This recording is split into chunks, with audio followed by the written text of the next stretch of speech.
Captain James Walker ran his hand along the worn metal railing of the HMS Invictus's bridge. The ship had been in service for 75 years, older than anyone in its crew. Its hull was scratched and dented in places. Its systems were outdated, but it was still flying, which was more than could be said for many of its sister ships now rusting in scrapyards. "Status report," Walker said, his voice steady despite the news they had just received. Lieutenant Harris looked up from her communications panel. "Message confirmed, sir. The Vex have broken the treaty. They're heading toward Arcturus colony with what looks like their entire battle fleet." Walker nodded and took a deep breath. The Vex were an alien race known for their advanced technology and strict adherence to their own rules. Until now, they had kept the peace treaty signed 10 years ago. Something had changed. "The Alliance has ordered all available ships to defend Arcturus," Harris continued, "including us." A heavy silence fell over the bridge. Everyone knew what that meant. The modern human Alliance fleet was currently engaged in the Perseus Arm, dealing with pirate attacks on the outer colonies. If the Invictus was being called up, the situation was desperate. "Well," Walker said, straightening his uniform jacket, "it seems our retirement has been postponed again." This earned a few nervous laughs from the bridge crew. The Invictus had been scheduled for decommissioning at least 3 times in the past decade, but budget cuts and the constant need for patrol ships had kept it in service. "Set course for Arcturus," Walker ordered, "and call all senior officers to the briefing room." The briefing room was cramped, with metal walls that had been painted and repainted so many times that the corners had rounded edges. Around the old table sat Walker's team. Chief Engineer Tom Miller, a man with gray hair and hands permanently stained with engine grease. Weapons Officer Marcus Reed, young, but with old eyes that had seen too much in the border skirmishes. Navigation Officer John Taylor, whose calm demeanor masked a brilliant tactical mind. And Communications Officer Lisa Harris, whose attention to detail had saved them more than once. The newest addition was Ensign Kate Davis, fresh from the academy and still getting used to life on an actual starship rather than simulations. "They're sending us against the Vex?" Miller asked, scratching his beard. "The same Vex whose smallest scout ship has more computing power than our entire vessel." Walker activated the holographic display in the center of the table. It flickered twice before stabilizing. Another reminder of the ship's age. "Alliance Command doesn't have much choice," Walker explained. "Most of our modern fleet is 5 days away at best. Arcturus colony has 300,000 civilians. We need to buy them time to evacuate if necessary." The hologram showed the Arcturus system and the approaching Vex fleet.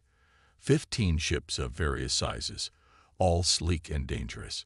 "What's our backup?" Reed asked, studying the display with a frown. 3 Alliance destroyers already in the system," Walker replied. "Fast and well-armed, but light on armor." Miller laughed without humor. "So it's 4 ships against 15. Wonderful odds." "Actually," Walker said, tapping a control to bring up another image, "the odds are worse than that." The new image showed a recording from that morning's emergency council meeting. The human representatives sat on one side, the holographic image of the Vex ambassador on the other. The alien's scaled skin shimmered with an iridescent glow that the recording couldn't fully capture. "You have violated the neutral zone," one of the council members was saying. The Vex ambassador made a gesture that might have been a shrug. "The treaty is no longer in our interest. Arcturus colony sits on resources we require. We are simply taking what we need. The Alliance will defend its citizens," the council head stated firmly. The Vex ambassador's face contorted in what passed for a smile in his species. "With what? Your modern fleet is engaged elsewhere. We've monitored your communications. You're sending." His image seemed to lean forward. "The Invictus. That floating museum piece." The ambassador actually laughed, a hissing sound that made Davis flinch. "That antique belongs in a scrapyard, not a battlefield," the Vex continued. "Such desperation only confirms your inevitable defeat. Walker paused the recording. They've already written us off as a non-threat. They're not wrong about our capabilities, Taylor pointed out. The Invictus was built before quantum shields were standard. Our targeting systems are 3 generations behind. Our engines are perfectly functional, Miller interrupted. Just not as flashy as the new matter-antimatter models. Walker nodded. The Vex think they know exactly what they're facing. That gives us one advantage: underestimation. He stood and walked to the viewport, looking out at the stars streaking past as the ship traveled at its maximum safe speed, another limitation compared to newer vessels. I won't lie to you, he said, turning back to face his officers. This mission is dangerous, possibly even suicidal, but there are 300,000 people counting on us to give them a chance. Davis raised her hand hesitantly, an academy habit she hadn't yet broken. Sir, if I may ask, do we have a plan beyond showing up and hoping for the best? Walker smiled. It was a fair question. As a matter of fact, Ensign, I do have a few ideas. Our ship may be old, but that doesn't mean it's useless. Chief Miller, I want you to look into our electromagnetic shielding. The older models were built to withstand different types of attacks than modern shields. Miller nodded thoughtfully. The Vex rely heavily on energy weapons and quantum disruption. Our old-style deflectors might actually hold up better against those. Officer Reed, Walker continued, review our weapons systems, especially anything that's been decommissioned or stored. The Vex will be expecting standard energy weapons. Anything unusual might catch them off guard. Reed's eyes lit up. I think I know just the thing, Captain. There's an old mag accelerator system in Storage Bay 3. It was decommissioned when energy weapons became standard, but it still works. Perfect. Officer Taylor, I want alternative navigation protocols. Nothing that relies on the standard algorithms the Vex will be familiar with. Taylor nodded. I can work up some old-school manual plotting techniques. They're slower but less predictable. And Officer Harris, monitor all Vex communications. Learn everything you can about their command structure and protocols. Walker looked at each of his officers in turn. The Vex think we're obsolete. Let's show them that sometimes old technology has advantages they've forgotten about. As the meeting broke up, Davis approached the captain. Sir, what can I do? I don't have a specialized role yet. Walker studied the young ensign. She had graduated top of her class in theoretical physics, knowledge that might prove useful. Work with Miller and Reed, he told her. Your fresh perspective combined with their experience might see possibilities the rest of us miss. As the Invictus continued toward Arcturus and its date with a vastly superior enemy fleet, Walker returned to the bridge. The old ship hummed around him. Systems that had kept running through decades of service and countless battles. They think you're just a relic, he said quietly to the ship. Let's prove them wrong. The engine room of the HFY Invictus was a maze of pipes, cables, and machinery that hummed with energy. Unlike the sleek, compact engine rooms of modern ships, this one sprawled across 3 decks, filled with equipment that required hands-on maintenance rather than automated care. Chief Engineer Tom Miller was in his element here. He hung from a maintenance ladder, his upper body hidden inside an access panel while his feet dangled below. Various tools floated in the air around him, held in place by a weak magnetic field from his belt. Hand me the flux calibrator, he called out, his voice echoing inside the panel. Ensign Kate Davis looked at the floating tools with uncertainty. Which one is that? The one that looks like a screwdriver with a bulb on the end, Miller replied patiently. Davis plucked the tool from the air and placed it in Miller's outstretched hand. She had been assigned to help the chief engineer for the past 2 days as the Invictus made its way to Arcturus. The young officer had spent her academy years learning about modern ship systems, but the Invictus operated on principles that were now considered outdated. Miller emerged from the panel, his face streaked with grease. There. That should improve our shield stability by about 15%. That's a significant improvement, Davis said, impressed. Miller climbed down the ladder and wiped his hands on a rag. The beauty of old tech, he explained, is that we're not dependent on the quantum networks that the Vex are so good at disrupting. Our ship operates on principles they consider obsolete. He led Davis through a narrow corridor to another section of the engine room, where a massive cylindrical device dominated the space. "This is our main reactor," Miller said with pride. "It's a fusion core, third generation. Modern ships use matter-antimatter reactors that are more efficient, but also more delicate." Davis walked around the reactor, studying it with growing interest. "We learned about these in History of Propulsion class. They're supposed to be extremely reliable. This one has been running for 75 years, with only 3 major overhauls," Miller confirmed. "It can't produce the same power output as modern reactors, but it can take a beating and keep running." He patted the metal casing affectionately. "And I've been thinking about Captain Walker's request. The electromagnetic shielding on this old girl might be our secret weapon." "How so?" Davis asked. Miller's eyes gleamed with excitement. "Modern shields are designed to stop energy weapons by creating a quantum field that disperses the incoming energy.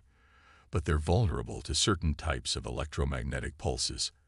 Our old-style deflectors use a different approach entirely." He pulled up a schematic on a nearby terminal.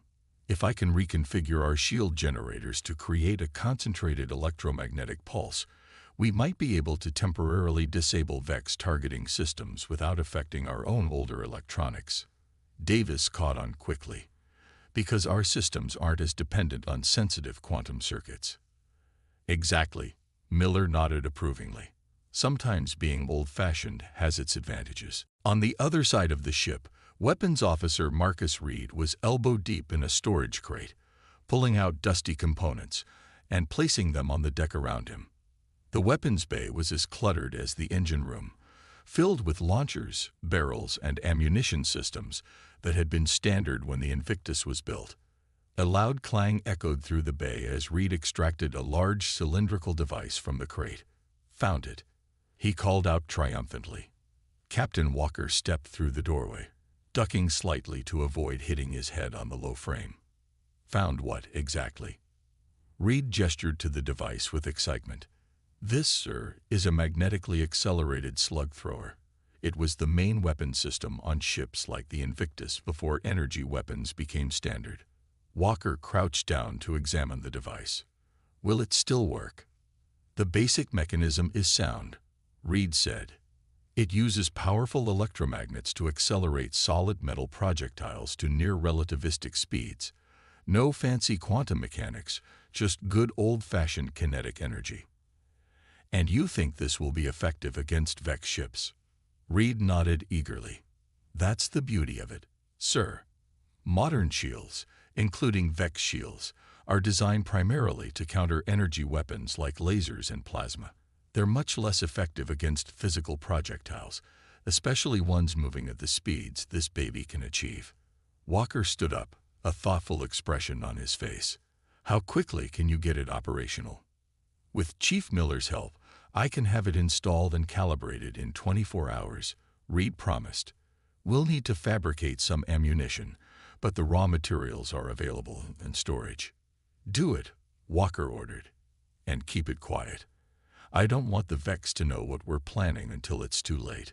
On the bridge, Navigation Officer John Taylor and Communications Officer Lisa Harris were working on their own parts of the captain's plan. Taylor had spread paper star charts across his console, an anachronism in an age of holographic displays. "I'm mapping manual navigation routes," he explained to Harris. "Ones that don't follow standard approach vectors." Harris nodded as she adjusted her headset. "I've been intercepting Vex communications. They're continuing to mock us. Listen to this." She played a recorded transmission. A Vex voice spoke in slightly accented human language. "The humans send a relic to challenge us. Perhaps next they will attack with stone spears and wooden clubs." Taylor snorted. "Let them laugh. It'll make the surprise more satisfying when it comes." Harris's console beeped suddenly. "Captain," she called over the ship's comm, We're receiving a transmission from Arcturus. The colony's defense fleet has engaged the Vex advance force. Within moments, Walker was back on the bridge, his expression grim. How long until we reach Arcturus? At our current speed, 4 hours, Taylor replied. Walker took his seat in the captain's chair. Push the engines to maximum. I'd want us there in 3. The old girl won't like that, Taylor warned. She'll hold together, Walker said confidently. She always does. He opened a ship-wide channel. All crew, this is the captain. In 3 hours, we will engage a technologically superior enemy that has already dismissed us as irrelevant. They believe our age and apparent obsolescence make us weak. They're wrong. Walker paused, looking around at his bridge crew. Each of you was assigned to the Invictus because newer, more prestigious postings weren't available. Some of you may have seen it as a setback in your careers. But today, our experience with this old warship may be exactly what humanity needs to survive. Throughout the ship, crew members paused in their duties to listen. The Vex expect us to fight according to modern doctrine, Walker continued. We won't give them what they expect. Prepare battle stations in 2 hours. Walker out. As the Invictus pushed its aging engines to their limits, racing toward what might be its final battle, the crew worked with renewed purpose. The old ship might be outdated, its technology considered obsolete, but as Chief Miller had said, sometimes being old-fashioned had its advantages. And the Vex were about to learn that lesson the hard way. Dropping out of faster-than-light travel in 30 seconds, Navigation Officer Taylor announced, his fingers dancing across the old-style physical controls of the Invictus. Captain Walker stood at the center of the bridge, hands clasped behind his back. The view screen showed the swirling colors of FTL travel, a sight that had amazed him when he first joined the fleet 30 years ago. Even now, it still filled him with wonder. All hands to battle stations, Walker ordered. Shields up as soon as we emerge. The alarm sounded throughout the ship, and crew members rushed to their positions. In the engine room, Chief Miller watched his gauges carefully as the old engines prepared for the strain of sudden deceleration. Come on, old girl, he muttered. One more fight. The stars reappeared on the view screen as the Invictus returned to normal space. The scene that greeted them was one of chaos and destruction. The 3 Alliance destroyers were already engaged with 6 Vex cruisers. Energy beams crisscrossed the void between the ships, and Walker could see that 2 of the human vessels were already showing signs of damage. Status report, Walker demanded. The destroyer Valiant has lost shields and is taking heavy damage, Harris reported, listening to the frantic communications between the Alliance ships. The Defiant and Resolute are still fighting, but they're outnumbered. Tactical analysis, Walker said, turning to Reed. The weapons officer studied his display. The Vex ships are using a standard attack formation. Their energy weapons are cutting through the destroyer shields faster than they can regenerate. Walker nodded, his expression grim. Just as we expected. Where's the rest of the Vex fleet? 9 more ships are holding position near Arcturus, Taylor reported. They appear to be waiting to see if these 6 can handle the situation. Walker smiled thinly. Then we have a chance to even the odds before the main force engages. Harris, open a channel to the Alliance ships. Channel open, sir. This is Captain Walker of the HSS Invictus. We're moving to support your position. Hold on just a little longer. The reply came from a young captain whose face showed exhaustion and stress. Invictus, this is Captain Rivera of the Defiant. Glad to see you, but I'm not sure what an old cruiser can do against. We have a few tricks up our sleeve. Walker interrupted. Just keep their attention for 3 more minutes. He turned to Taylor. Take us in. Course 175 Mark III. Full impulse power. The Invictus surged forward, its old engines roaring. As they closed the distance, the view screen showed a clear image of the sleek, angular Vex ships with their shimmering energy shields. Incoming transmission from the Vex flagship, Harris announced. Put it through, Walker ordered. The screen changed to show the scaled face of a Vex commander. His eyes were vertical slits that narrowed as he regarded the humans. "Human vessel," the Vex said, his voice carrying a hint of amusement. "You are advised to retreat. Your obsolete technology stands no chance against our fleet. Surrender now, and we will spare your crew." Walker straightened his uniform and stared directly at the Vex. "This is Captain Walker of the HSS Invictus. We respectfully decline your generous offer." The Vex commander made a dismissive gesture. "Then you will be destroyed like the others. Our sensors show your vessel lacks modern defenses. This will not take long." The transmission ended, and Walker turned to his crew. "They took the bait. They think we're easy prey." "Sir," Reed reported, "the Vex are adjusting their formation. 4 ships are continuing to engage the destroyers, but 2 are breaking off to intercept us." Walker nodded. "Perfect. They're splitting their forces. Miller, is the electromagnetic pulse ready?" "Ready and waiting, Captain." Miller's voice came over the comm. "On your mark." "Ensign Davis, are the calculations complete?" Walker asked.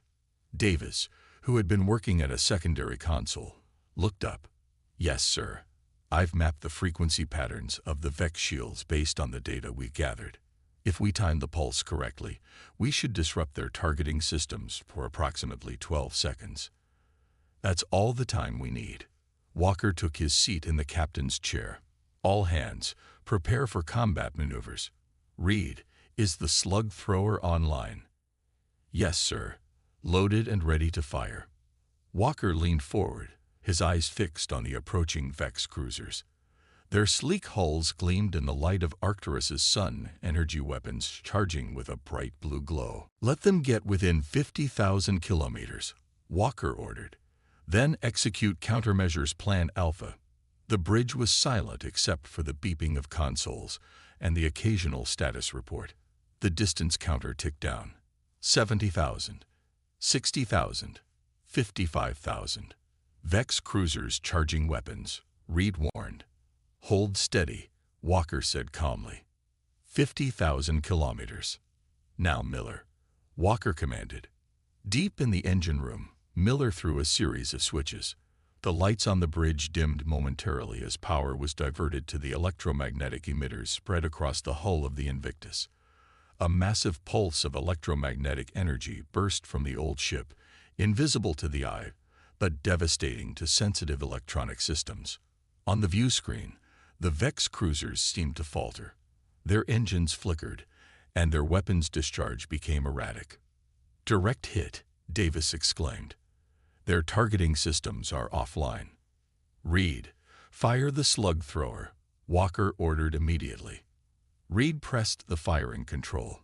With a shudder that ran through the entire ship, the recommissioned weapon launched its first projectile. A solid metal slug the size of a small car, accelerated to near relativistic speed by powerful electromagnets.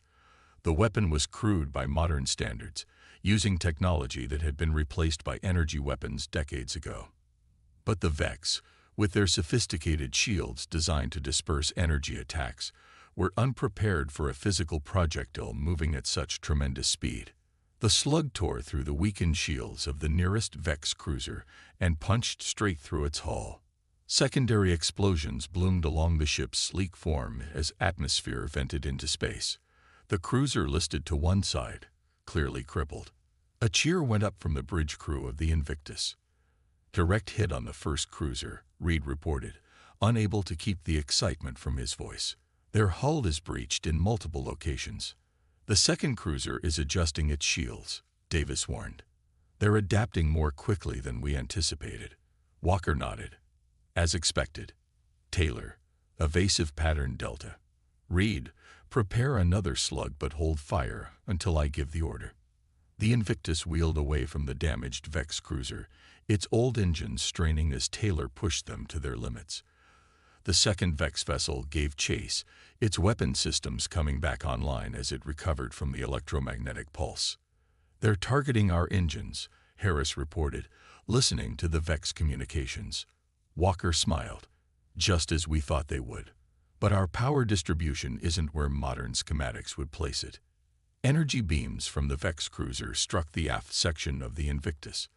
The ship shook, but the damage was minimal. The beams had hit reinforced plating protecting empty storage compartments rather than the actual engine housing. "Return fire with conventional weapons," Walker ordered. "Make them think we're desperate." The Invictus fired its standard laser batteries, which splashed harmlessly against the Vex shields. To the enemy, it would appear that the human ship was using its last line of defense. Meanwhile, across the battlefield, the Alliance destroyers had noticed the unexpected success of the Invictus against one of the Vex cruisers.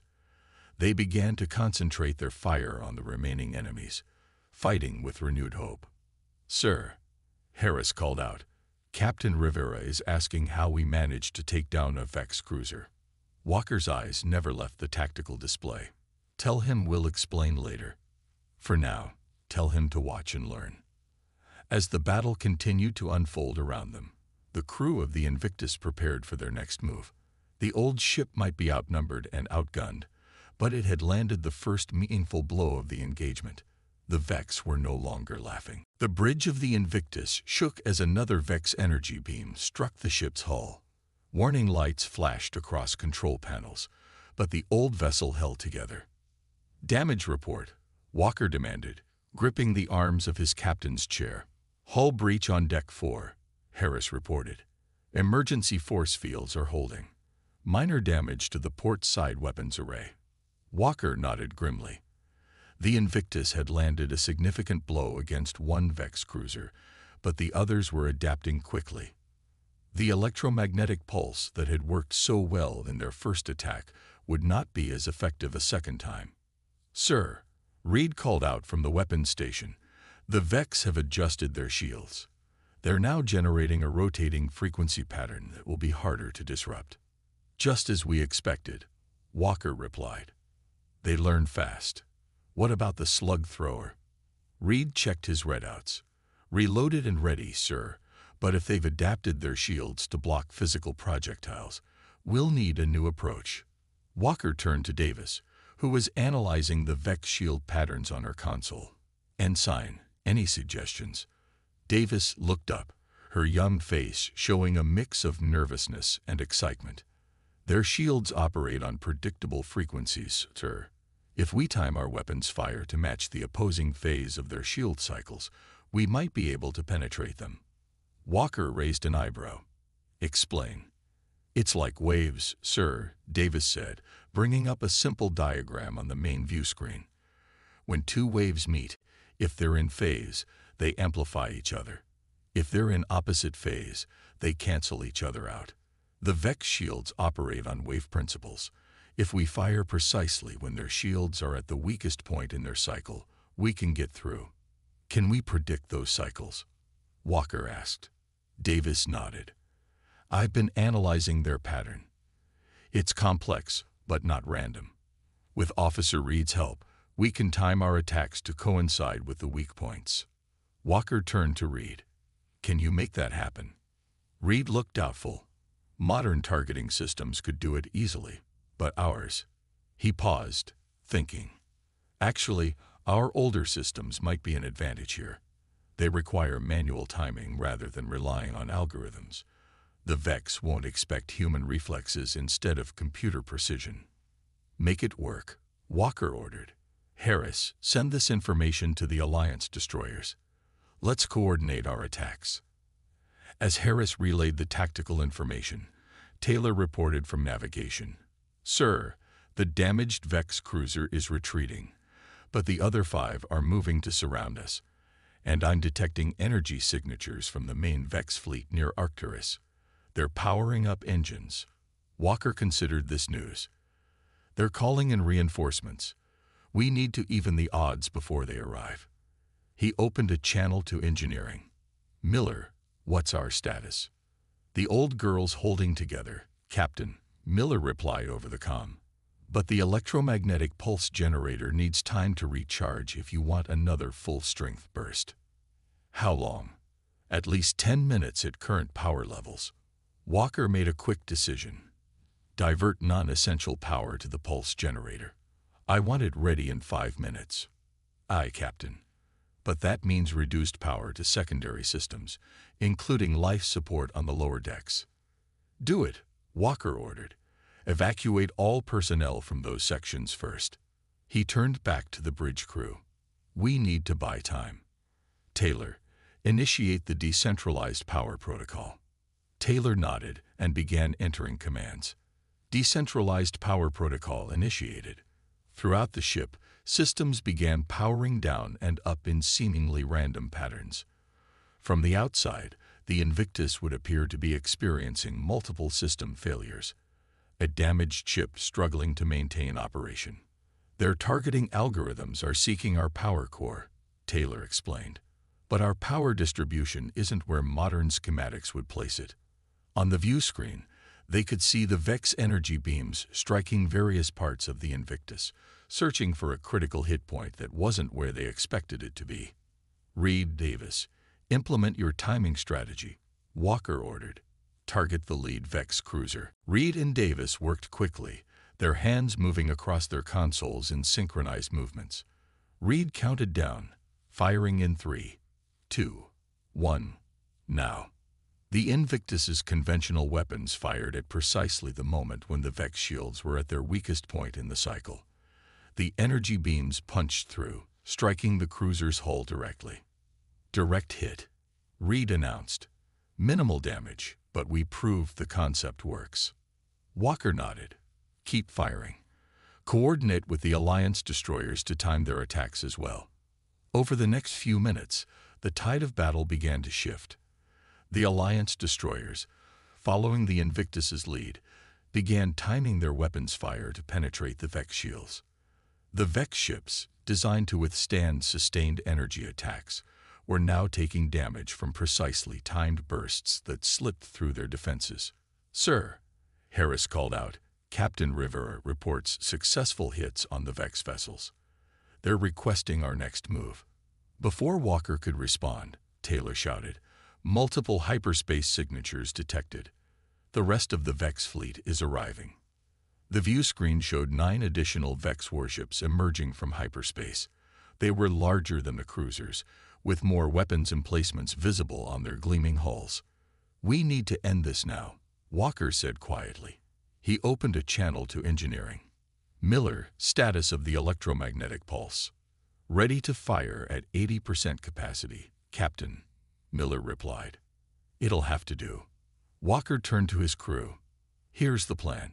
We're going to fire another electromagnetic pulse, but this time we're going to overload it. Overload it? Reed looked concerned. Sir, that could fry our own systems. Not if we modify our shielding to protect our essential equipment. Davis interjected. I've been working on calculations. If we reroute power from the tertiary backup systems, we can create a protective field around our critical components. Miller's voice came over the comm. She's right, Captain. It's risky, but it might work.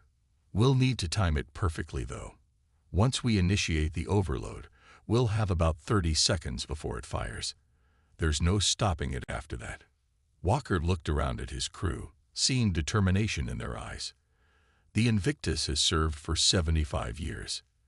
If this is her last stand, let's make it count. He opened a channel to the Alliance ships. All vessels, this is Captain Walker. Fall back to position Delta. Create distance between yourselves and the Vex flagship. Captain Rivera's voice came through. Understood, Invictus. But what are you planning? Something the Vex won't expect, Walker replied. Just be ready to attack after we make our move. As the Alliance ships retreated, the Vex fleet consolidated, sensing victory. The Invictus, appearing damaged and defeated, began drifting toward the center of the Vex formation. All hands, brace for electromagnetic overload, Walker announced ship-wide. Engineering, begin the sequence. In the engine room, Miller and his team initiated the dangerous procedure. Power levels throughout the ship fluctuated wildly as energy was diverted to the pulse emitters and the protective shielding. 20 seconds to pulse, Miller reported, his voice tense. The Vex ships closed in, their weapons charging for what they believed would be the final blow against the outdated human vessel. 10 seconds, Miller counted down. Walker gripped his chair tightly. Steady, everyone. Just a little longer. 5 seconds. 4, 3, 2, 1. The bridge lights went out completely, plunging the crew into darkness. For a moment, there was absolute silence. Then, with a surge of power that made the entire ship groan, the Invictus released its final weapon against the Vex fleet. A wave of invisible energy exploded outward from the Invictus, expanding in all directions like ripples in a pond. Unlike the previous, controlled pulse, this one was massive. A desperate, all-or-nothing gambit. The effect on the Vex fleet was immediate and devastating. The sleek alien ships, so dependent on their advanced technology, suddenly went dark. Their engines sputtered and died. Weapons systems powered down. Communication arrays fell silent. The sophisticated shields that had protected them flickered and disappeared. Inside the Invictus, the situation was hardly better. Emergency lighting cast an eerie red glow across the bridge as backup systems struggled to come online. The ship drifted, its own engines temporarily offline. Status report, Walker called into the darkness. His voice steadied despite the chaos. One by one, officers checked their stations, using handheld lights to see their controls. Main power is offline, Harris reported first. Auxiliary systems are booting up. Weapons are down, Reed added. The pulse generator burned out completely. Taylor worked his navigation console by the light of a small flashlight. Engines are offline. Maneuvering thrusters only. Walker nodded in the dim light. And the Vex. Davis, who had been monitoring the enemy fleet, looked up from her console. Their ships are dead in space, sir. The electromagnetic pulse affected them even more than us. Their quantum systems were completely unprepared for such a massive, old-style EMP. Walker allowed himself a small smile. As we hoped. Harris, can you raise the Alliance ships? Harris adjusted her headset, working with minimal power. Barely, sir. Their systems were far enough away to avoid the worst of the pulse. They're asking for instructions. Tell them to attack now, while the Vex are disabled. Focus all firepower on the flagship. As Harris relayed the orders, Miller's voice came through on the emergency comm system, distorted but understandable. Captain, I've got good news and bad news. The good news is we can get main power back online in about 5 minutes. The bad news is the pulse fry our primary shield generators. We're defenseless until we can reroute power through the secondary systems. Understood, Chief. Work as fast as you can. We need engines and weapons. Walker turned to the view screen, which showed only static. Davis, can you get us visual? Davis typed rapidly on her keyboard. The view screen flickered, and then showed the space around them. The Vex ships floated lifelessly, their usually glowing hulls now dark and silent. In the distance, the 3 Alliance destroyers were moving in, weapons firing at the disabled enemies. It worked, Reed said with disbelief in his voice. It actually worked. Don't celebrate yet, Walker cautioned. Those Vex ships won't stay disabled forever. Their backup systems will eventually come online, just like ours are doing. As if confirming his words, lights began to flicker on the nearest Vex cruiser. Sir, Harris called urgently, I'm picking up emergency transmissions from the Vex ships. They're trying to coordinate a response. Their systems are rebooting faster than we expected. Walker nodded grimly. They're adaptable. Miller, we need weapons. Working on it, Captain. Miller's voice was strained. Rerouting power from life support on decks 5 through 8. The minutes that followed were tense. The Alliance destroyers inflicted significant damage on the disabled Vex vessels, but they couldn't hit all 15 ships before they began to recover. One by one, the alien vessels started to power up again.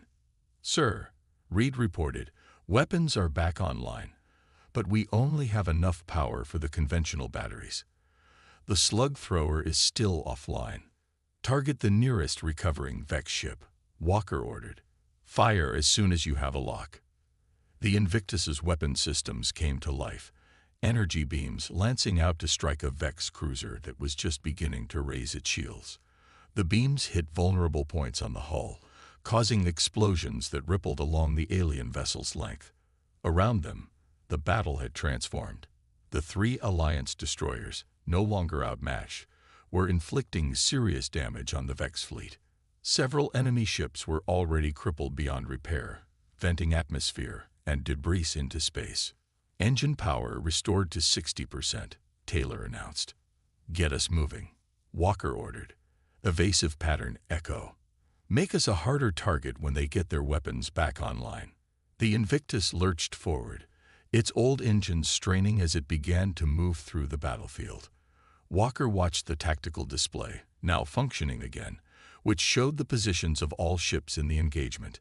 The Vex fleet was in disarray, their carefully coordinated attack formations broken. Suddenly, the main view screen changed. The face of the Vex commander appeared, his scaled features showing what might have been shock, or perhaps respect. "This is Commander Drell of the Vex Imperium," he said, his voice no longer carrying the mocking tone of their earlier communication. How did an obsolete vessel like yours disable our entire fleet?" Walker straightened in his chair, facing the alien commander with dignity, despite the damage to his ship. "Sometimes, Commander, the old ways are best," he replied simply. "Your ships rely entirely on advanced technology. Ours remembers what came before, technology robust enough to survive what your delicate systems cannot." Drell was silent for a moment, his vertical pupils narrowing. "The battle is not over, human. Look around you, Commander." Walker gestured to the tactical display, which showed that nearly half the Vex fleet was now disabled or destroyed. Your remaining ships are damaged. The colony's defense force is regrouping. Alliance reinforcements will arrive within hours. The only question now is how many more of your people will die before you withdraw. The alien commander's face revealed nothing, but his silence spoke volumes. "This is Captain James Walker of the HSS Invictus," Walker continued, his voice firm. "I offer you one chance to retreat with your surviving ships. There has been enough death today." The standoff lasted several tense seconds. Finally, Drell made a gesture that might have been resignation. "Your victory today is unexpected, Captain Walker. The Vex Imperium will withdraw from Arcturus space." The transmission ended abruptly. On the tactical display, the remaining functional Vex ships began to move away from the colony, gathering their damaged vessels as they went. A cheer broke out on the bridge of the Invictus. Walker allowed it to continue for a moment before raising his hand for silence. "The battle is won, but our job isn't done until the Vex have left the system completely. Maintain battle stations." "Captain," Harris called out, "I'm receiving transmissions from Arcturus Colony and the Alliance destroyers. They're cheering for us, sir." Walker nodded, a small smile on his face. "Tell them the honor was ours." As the battered Invictus maintained its position, watching the Vex fleet retreat, Walker looked around at his crew. The mixture of veterans and young officers who had accomplished the impossible. Their old ship, scheduled for decommissioning after this mission, had proven that experience, ingenuity, and human unpredictability could triumph over even the most advanced technology. "Well done, everyone," Walker said quietly. "The HSS Invictus has earned her place in history today." Engineer Miller's voice came over the comm, filled with pride. "And they said she belonged in a museum." Walker laughed. "She does, Chief, but not quite yet." The old warship, scared and damaged but victorious, continued its patrol of Arcturus space. The ship that had been mocked as obsolete had proven that sometimes old technology, combined with human courage and ingenuity, could overcome any obstacle. They had mocked the old warship, never expecting it would be their undoing. The sky over Earth burned red, not the gentle red of sunset, but the angry crimson of fire and destruction. Captain James Walker stood on the bridge of the HSS Defiant, watching through the main view screen as his homeworld suffered under the alien bombardment. "Status report," he said, his voice steady despite the chaos. Lieutenant Alex Reed looked up from the tactical station. His young face was pale but determined. "Orbital defenses are at 12% and falling, sir. Earth Command reports total failure of ground shields in Asia and Europe." Walker nodded. He had known this day might come, but that didn't make it easier. The United Galactic Confederation, UGC for short, had finally brought their full might against Earth. 10 years of war had led to this moment. "Communications," Walker called. Officer Diane Miller turned from her station. Her eyes were red, but her voice remained professional. "Sir, I'm receiving emergency broadcasts from all continents. And a message from Admiral Jones." Walker straightened his uniform. On screen, the image of Earth disappeared, replaced by the tired face of Admiral Jones. Smoke filled the background of the transmission. "Captain Walker," Jones said, coughing, "this is my final order. Take the Defiant and go." "Sir, we can still fight." "No, James. Earth is lost. But humanity doesn't have to die here." Jones leaned closer to the camera. "The Defiant is our most advanced ship. It has the experimental tech. Athena is fully online. You know what to do." Walker wanted to argue, but years of military discipline held him back. "Yes, sir. The UGC thinks they've won. They're already celebrating." Jones smiled sadly. "Show them why they should have feared us more. Now go, before they realize what we're doing." The transmission cut out as an explosion rocked the Earth Command building. Walker turned to his crew. 250 faces looked back at him, the best pilots, engineers, and soldiers humanity had to offer. Many had tears in their eyes. All waited for his command. "Set course away from Earth," Walker ordered. "Maximum stealth. Engineer Foster, activate the experimental shield harmonics." Maria Foster, the ship's chief engineer, nodded. Her hands flew over the control panel. "Shield harmonics active, Captain. They won't see us leave." The Defiant slipped away from Earth's orbit as the UGC ships continued their bombardment. Their sensors, designed to detect normal human ships, couldn't track the Defiant's new technology. 3 hours later, the bridge crew watched in silent horror as Earth's last defenses fell. The blue planet, home to billions of humans, was scared by fire and radiation. The UGC broadcast their victory across all channels. "Humans were too dangerous to exist within our peaceful community," announced High Admiral Thorne, leader of the Arcturus species and head of the UGC Council. His gray, scaled face filled the screen. Their aggression, their unpredictability, their constant innovation of weapons, all pose too great a risk to galactic stability. Today, we have removed that threat forever. Walker shut off the broadcast. "That's enough." The bridge was silent except for a few quiet sobs. Walker waited a moment before speaking again. "I know what we've lost today," he said. "Parents, children, friends, our home. But Earth isn't just a planet. It's an idea. It's in us, in this ship, in what we do next." He stood and walked slowly around the bridge, meeting the eyes of each crew member. "The UGC thinks humanity is beaten. They're wrong. We are the last warship of Earth, and we will not go quietly." Lieutenant Reed spoke up. "Sir, there are more than 10,000 ships in the UGC fleet. We're just one vessel." Walker nodded. "Yes, one vessel with Earth's most advanced technology. One vessel they don't know exists. One vessel with the best damned crew in the galaxy." He turned to the ship's eye control panel. "Athena, are you online?" A calm female voice answered from the ship's speakers. "I am fully operational, Captain Walker." "Run tactical analysis. If the Defiant were to engage in guerrilla warfare against UGC targets, what would be our survival odds?"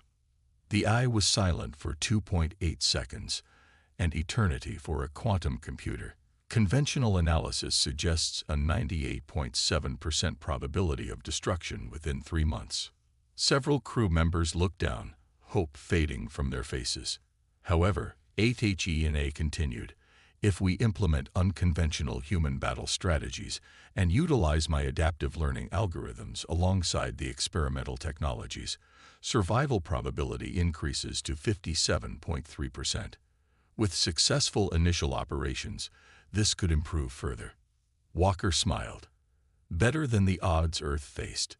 He walked to the center of the bridge and pressed a button on the command chair.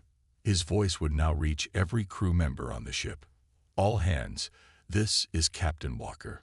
Today, Earth fell. The UGC believes they have won, that humanity is defeated. They're celebrating their victory, patting themselves on the back for wiping out the dangerous humans. He paused, letting his words sink in. But they missed one ship, us, and that will be their biggest mistake. The Defiant carries Earth's legacy, our determination, our creativity, and yes, our capacity for righteous anger when faced with injustice. Walker's voice grew stronger. I won't lie to you. The path ahead is dangerous. We are one ship against a galaxy. But throughout history, humans have faced impossible odds and prevailed. We adapt. We overcome. We endure. Around the ship, crew members straightened in their seats. Each of you was chosen for this ship because you're the best at what you do. Now, I'm asking you to be even better. We will strike where they least expect. We will disappear before they can respond. We will show the galaxy why humans were feared. Engineer Foster stood up. For Earth, she said firmly. Lieutenant Reed joined her. For Earth. One by one, the entire bridge crew stood, repeating the phrase. Walker nodded, his eyes bright with purpose. Medical Officer Grant, prep the cryo chambers for rotational shifts. We'll need to conserve resources. Lieutenant Reed, begin analyzing UGC patrol patterns. Officer Miller, I want you monitoring every UGC communication you can intercept. As the crew turned to their tasks with renewed determination, Walker looked once more at the distant image of Earth, now partly dark from the destruction. Make your course to the Horsehead Nebula, he ordered the helm. We'll hide there while we plan our first strike. The Defiant's engines hummed as the ship accelerated to light speed, vanishing among the stars. Behind them, the UGC fleets moved away from Earth, satisfied with their victory. They had no idea what was coming. In the darkness of space, one human warship carried the future of an entire species, and Captain James Walker intended to make sure that future would be one the galaxy would never forget. 3 months passed with the Defiant hidden deep in the Horsehead Nebula. The nebula's dense gas and dust clouds blocked most scans, giving the human crew time to plan and prepare. Captain Walker spent these months studying ancient Earth military history, focusing on guerrilla warfare tactics used by smaller forces against larger enemies. Today was the day they would finally strike back. Walker stood in the center of the bridge, looking at the 3D map HFY had created. Is everyone clear on the mission? Lieutenant Reed nodded from the tactical station. Crystal clear, sir. We hit the supply depot, grab what we need, and disappear before their reinforcements arrive. The target was simple. A UGC supply depot that serviced the alien ships patrolling the former human colony worlds. It was far from any major UGC base, with only light defenses. The perfect first target. Engineer Foster, how are our systems? Walker asked.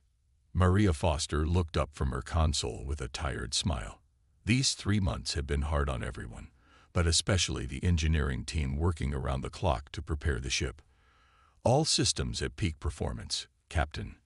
The quantum torpedoes are ready, and HFY has been fully integrated with our targeting systems.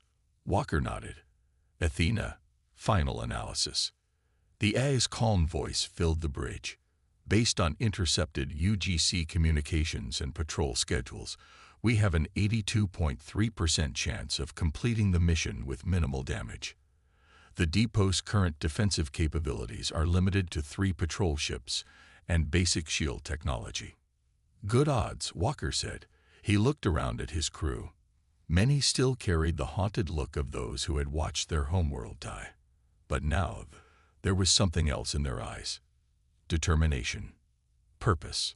Helm, set course for the UGC supply depot at Outpost 473. Maximum stealth until my command. The Defiant slipped out of the nebula, its advanced stealth systems making it nearly invisible to standard UGC sensors. At half-light speed, they approached the supply depot, a large space station surrounded by cargo containers and docked ships. "We're within range, Captain," Reed reported. Walker took a deep breath. This was the moment they had been waiting for. Athena, initiate Combat Protocol Alpha. Officer Miller, prepare to jam their communications on my mark. Ready, sir, Miller replied from the communication station. All hands, battle stations, Walker ordered. Throughout the ship, crew members moved with practiced efficiency to their positions. Lieutenant Reed, target their sensor array and defense grid with quantum torpedoes. Reed's fingers danced across his console. Targets locked. Walker stood, his voice clear and firm. Fire. The Defiant decloaked as 4 quantum torpedoes streaked toward the supply depot. The UGC had never seen weapons like these, torpedoes that could partially phase through standard shields. The first 2 hit the depot's sensor array, destroying it instantly. The second pair disabled the main defense grid. Direct hits, sir. Reed called out, excitement in his voice. Their shields are down. Officer Miller, jam all outgoing communications now, Walker ordered. Miller nodded sharply. Communications jammed, Captain. They won't be calling for help. Walker watched the view screen as panic spread through the depot. The 3 patrol ships scrambled to respond, but they were slow. The UGC had grown complacent after their victory over Earth. Reed, disable those patrol ships. Target engines only. The Defiant's main guns fired with precision. Athena's targeting algorithms were flawless, hitting each ship exactly where intended. Within moments, all 3 UGC vessels were drifting, unable to pursue. Foster, initiate docking procedure with the main supply hub. Walker ordered. Boarding team, prepare to move out. You have 15 minutes to secure the supplies we need. The boarding team, led by Security Chief John Davis, moved quickly through the depot. The alien workers offered little resistance. Most had never seen actual combat, and none had ever faced angry humans before. Captain, we're securing food, medical supplies, and fuel cells, Davis reported over the comm. There's also a data core containing UGC patrol routes and communication codes. Excellent. Grab it all, Walker replied. 10 minutes remaining. On the bridge, Officer Miller suddenly straightened in her chair. Captain, I'm detecting a transmission that got through our jamming. It's weak, but it reached the nearest UGC outpost. They're sending ships, at least 5 cruisers. Walker nodded calmly. This was expected. No plan survived first contact with the enemy. How long do we have? 22 minutes until they arrive, Miller reported. More than enough time, Walker said. Davis, status. We've got everything, Captain. Returning to the ship now. 5 minutes later, the boarding team returned with their valuable cargo.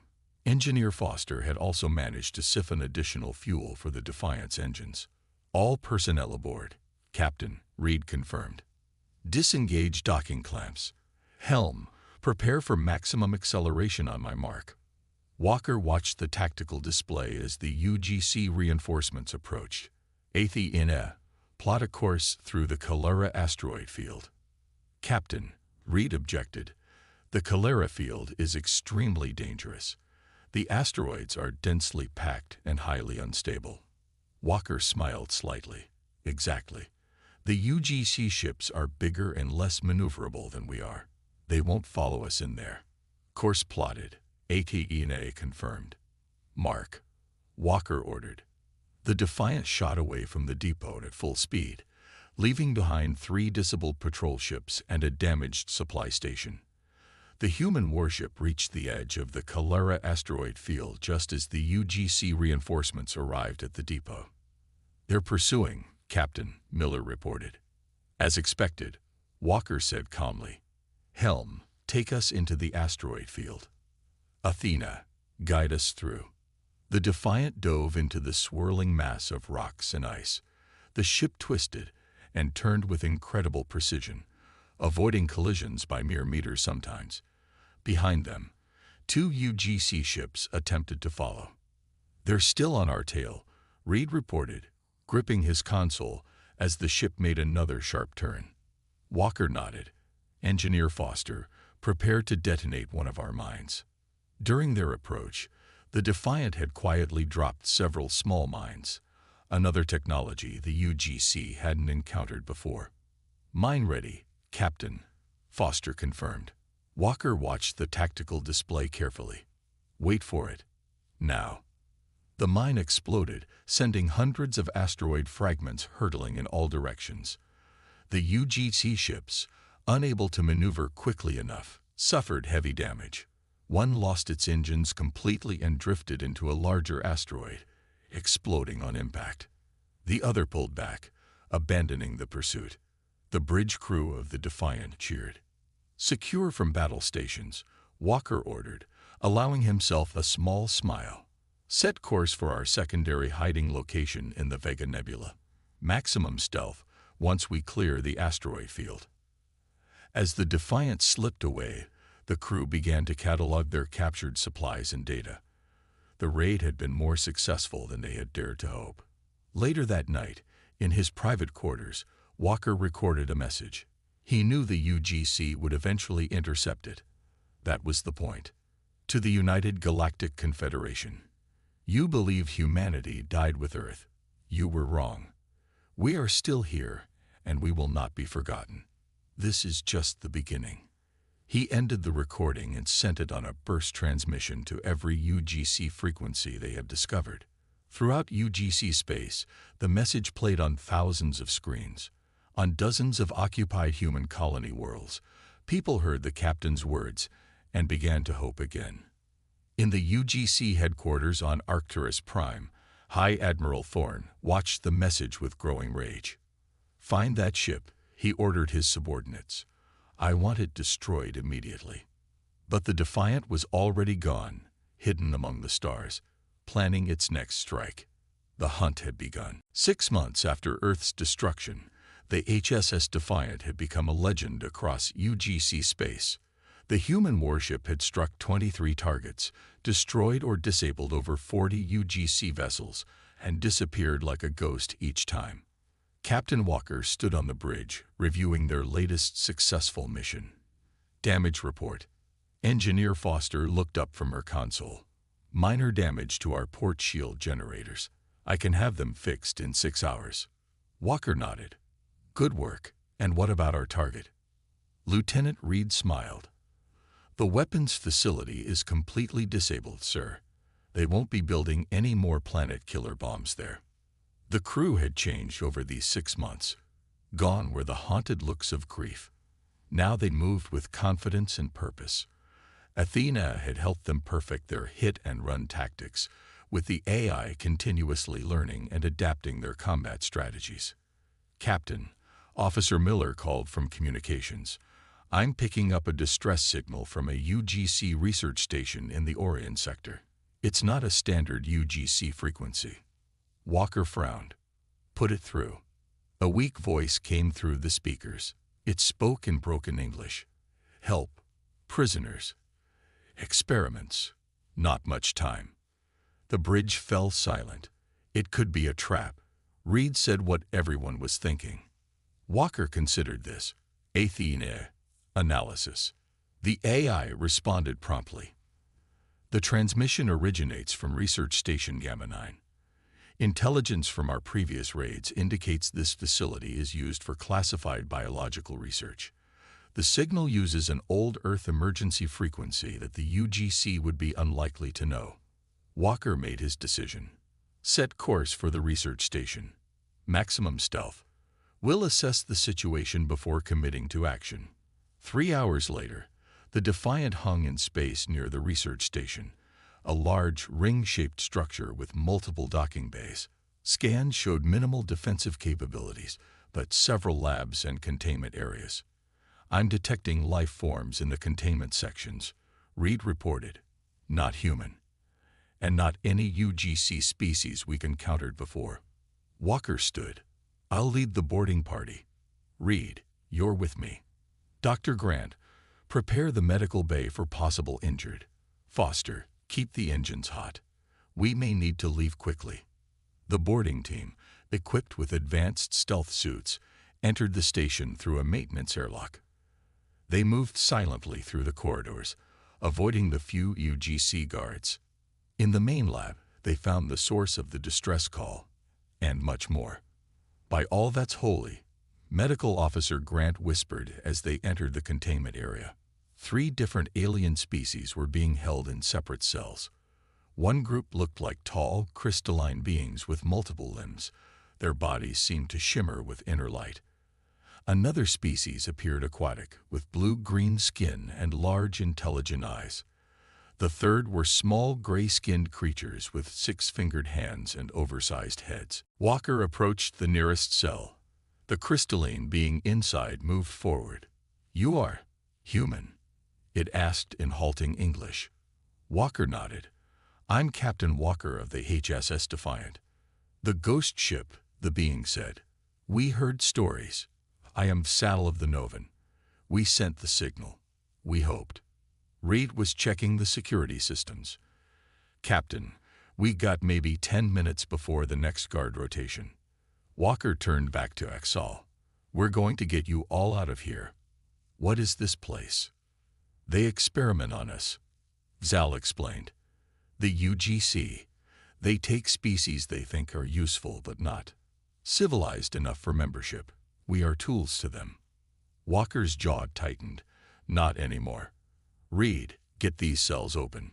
Within minutes, they had freed the prisoners, 12 Novan crystalline beings, 8 of the aquatic aliens who called themselves Elori, and 15 of the small gray aliens, the Vril. "We must hurry," said Tal, one of the Vril. "Guards will come. We know way to shuttles." Led by the Vril, who knew the station layout, the expanded group made their way to the shuttle bay. They encountered 2 guard patrols, but the combination of human weapons and the strange abilities of their new allies. The Novan could manipulate metals, while the Elori seemed to sense danger before it appeared, allowed them to overcome the resistance.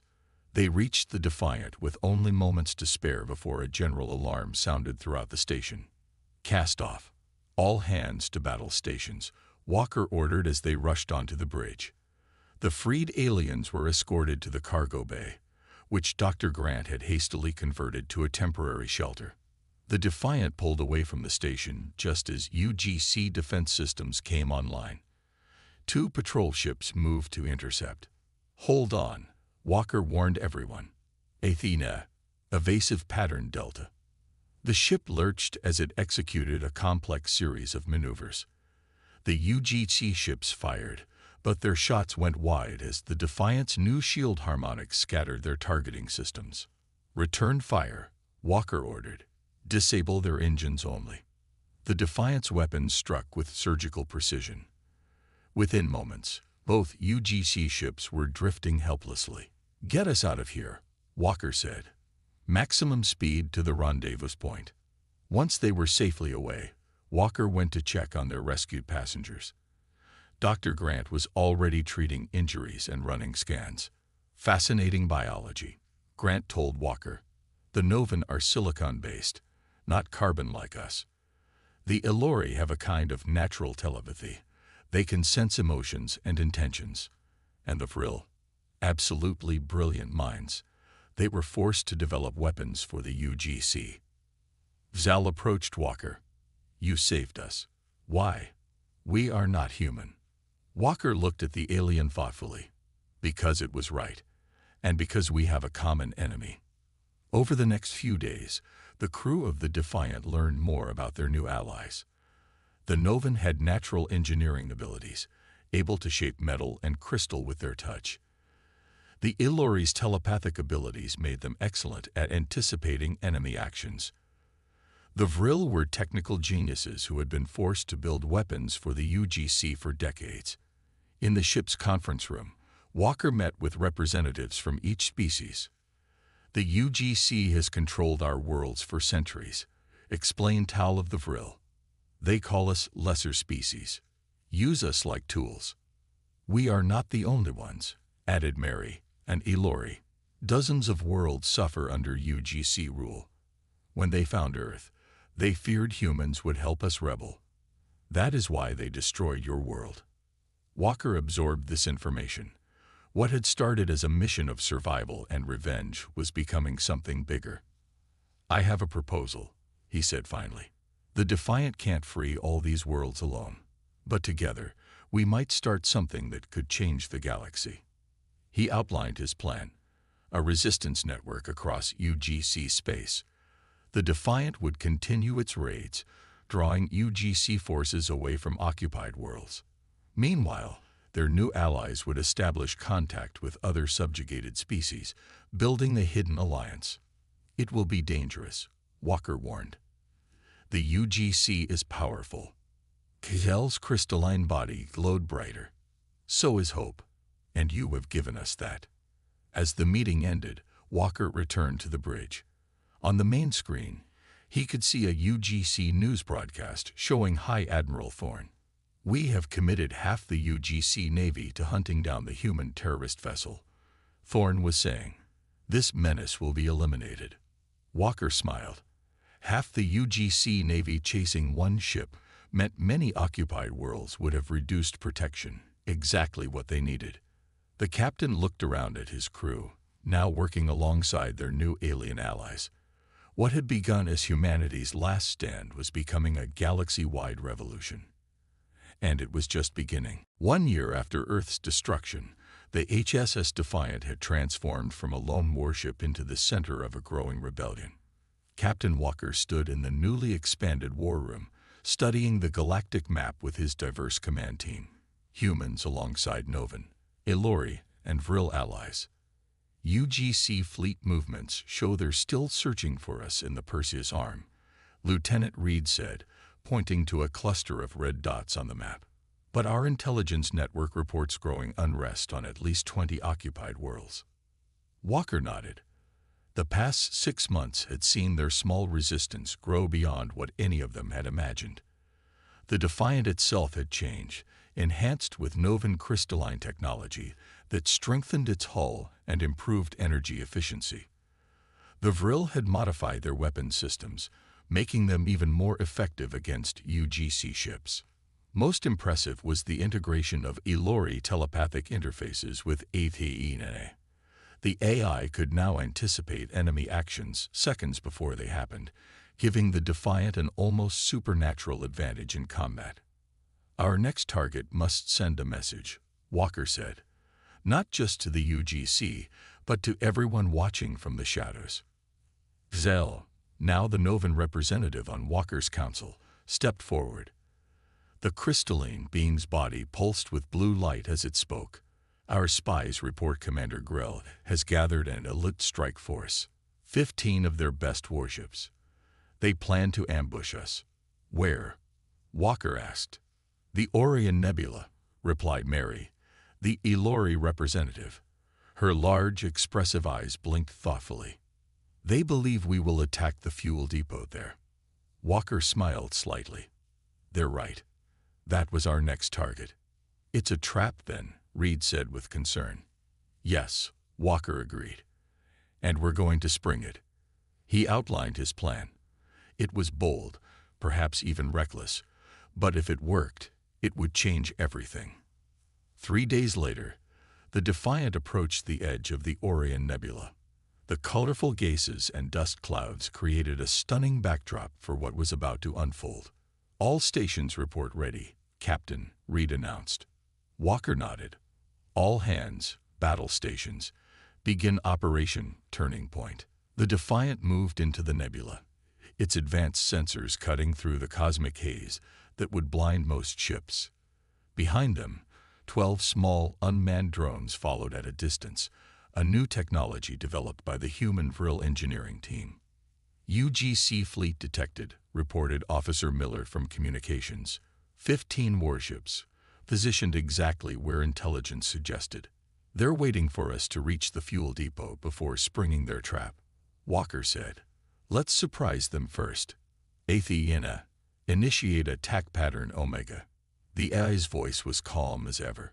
Attack pattern Omega initiated, calculating optimal positions for drone deployment. The Defiant accelerated suddenly, diving deeper into the nebula. The drones spread out, taking positions throughout the area. UGC fleet is moving to intercept, Reed reported. They'd spotted us. Walker smiled.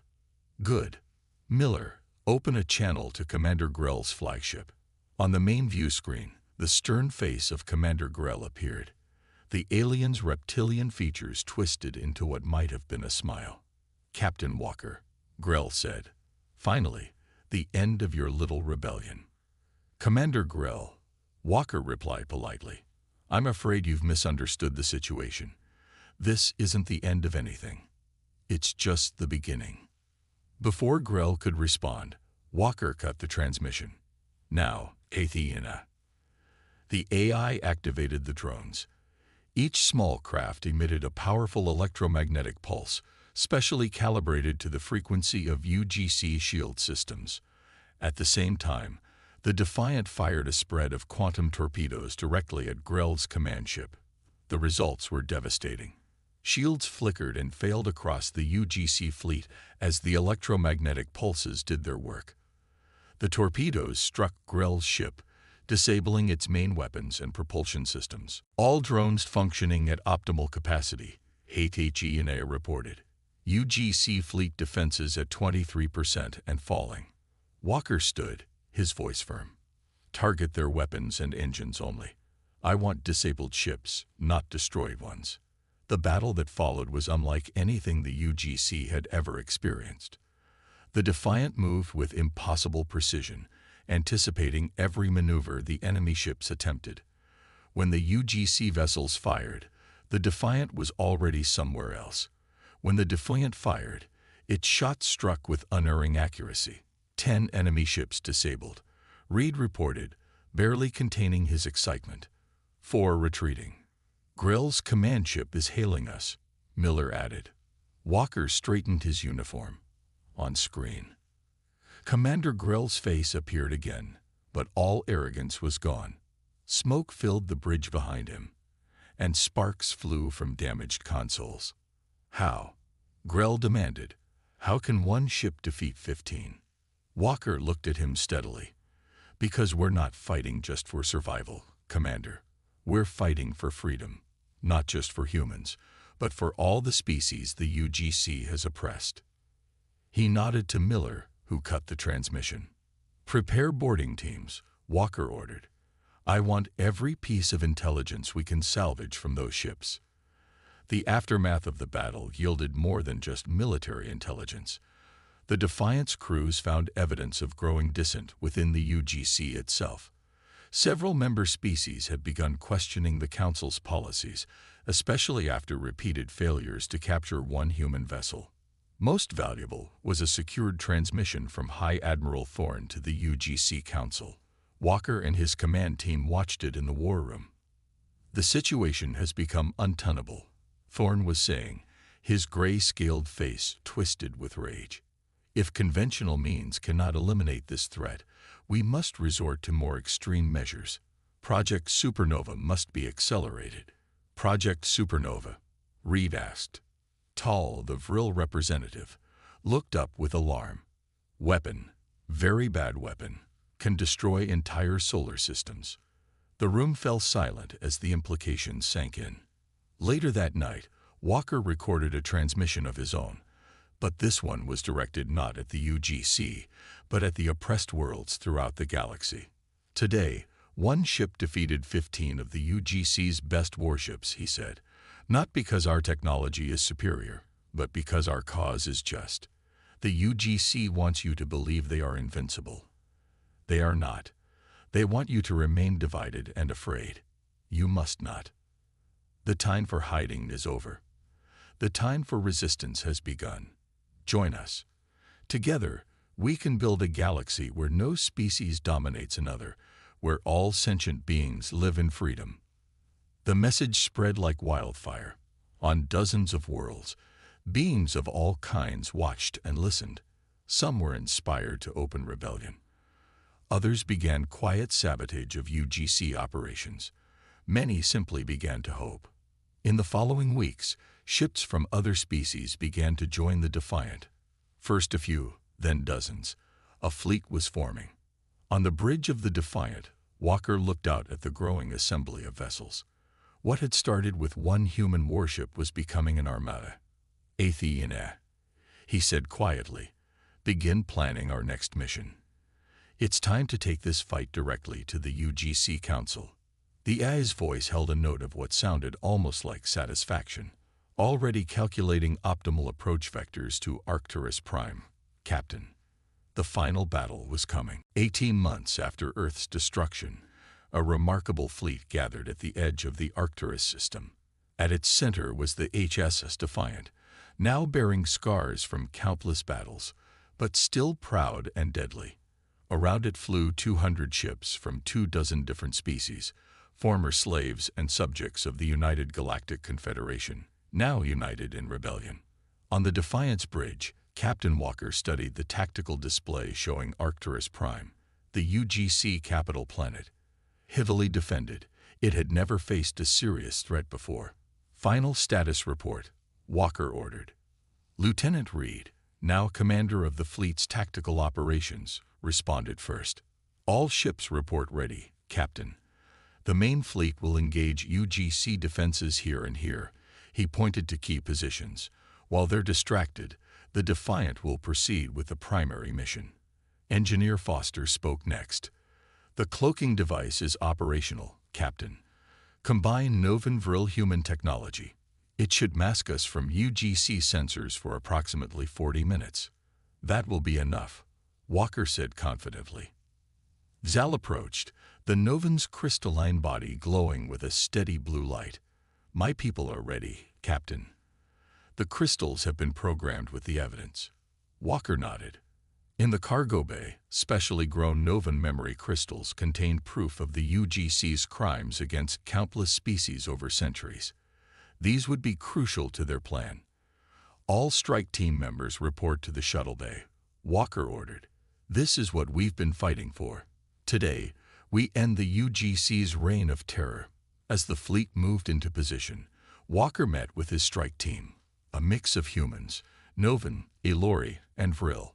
Each had been chosen for their specific skills. We have one chance at this, Walker told them. While our fleet engages their defenses, we'll take the Defiant in under cloak. Our target is the council chamber during their emergency session. High Admiral Thorne will be there with the entire UGC leadership. The plan was bold, perhaps even foolhardy, but bold action had brought them this far. Athena, Walker asked the ship's AI. Final mission success probability. The AI, now enhanced with Ilori technology, responded instantly.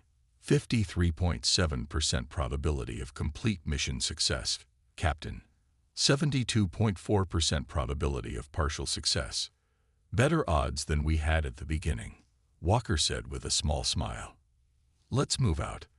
The battle began with a fury that lit up the space around Arcturus Prime.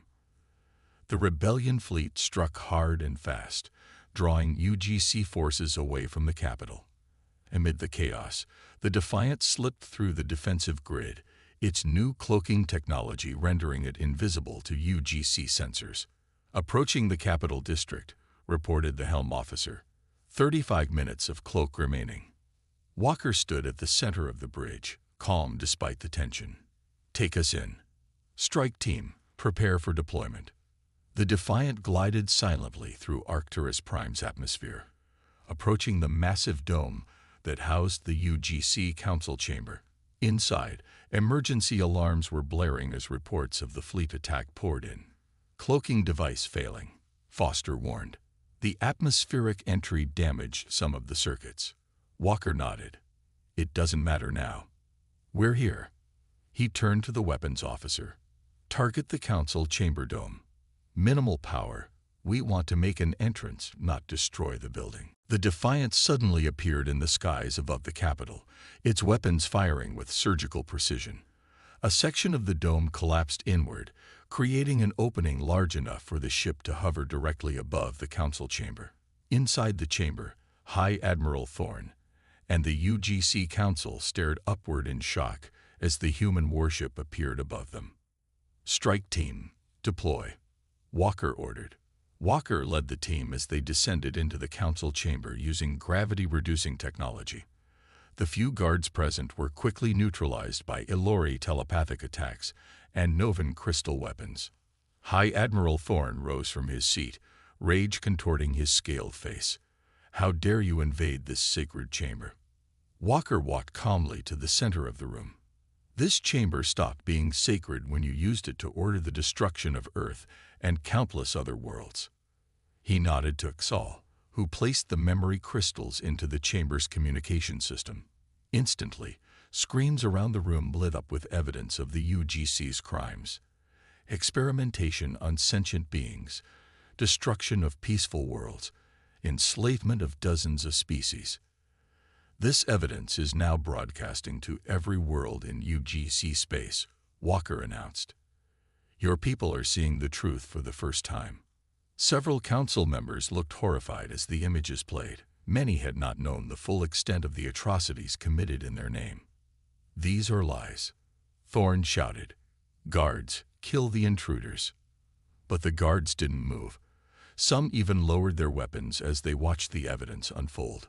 A council member from the Vega system stood up. Is this true, Admiral Thorne? Did you order these actions without full council approval? Another council member joined her. We voted to contain the human threat, not destroy their homeworld. Thorne's composure cracked. You fools. Strength is the only language the galaxy understands. I did what was necessary to maintain our dominance. In his rage, Thorne lunged for a control panel. If you stand with these rebels, you can die with them. Project Supernova is ready. I'll cleanse the galaxy of all who oppose us. Walker moved quickly, but it was Athena, linked to the Defiance systems, who reacted first. The AI disabled the control panel seconds before Thorne could activate it. The chamber erupted into chaos as council members turned against each other. Some sided with Thorne, while others, seeing the evidence, stepped away from him. You've lost, Admiral, Walker said quietly. Your own people are turning against you. The next hours were a blur of activity. With the UGC leadership divided, the rebellion forces secured key positions throughout the capital. Several UGC member species, horrified by the revealed atrocities, declared their support for the rebellion. Thorne and his closest allies were arrested by their own council members. Project Supernova was dismantled under the supervision of Vril engineers.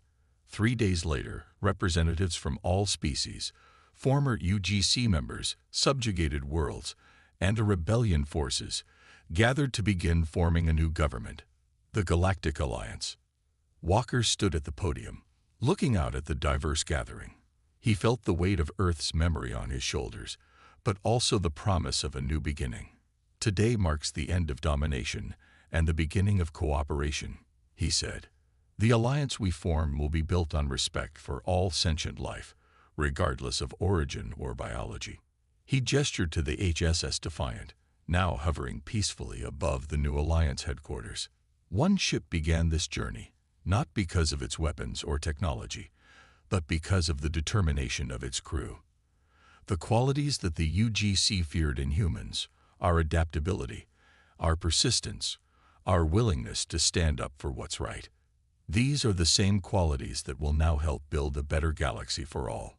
Walker looked around at his crew, human and alien alike, who stood proudly at attention. Earth may be gone, but humanity's spirit lives on. Not in domination, but in the freedom we've helped win for all beings. That is humanity's true legacy to the stars." As the delegates applauded, Walker gazed upward through the rebuilt dome at the stars above. Somewhere out there, perhaps, were other human colonies that had escaped the UGC's notice. Someday they might find them. But for now, the galaxy was entering a new age, an age that had begun with one human warship that refused to surrender. The Defiant had lived up to its name.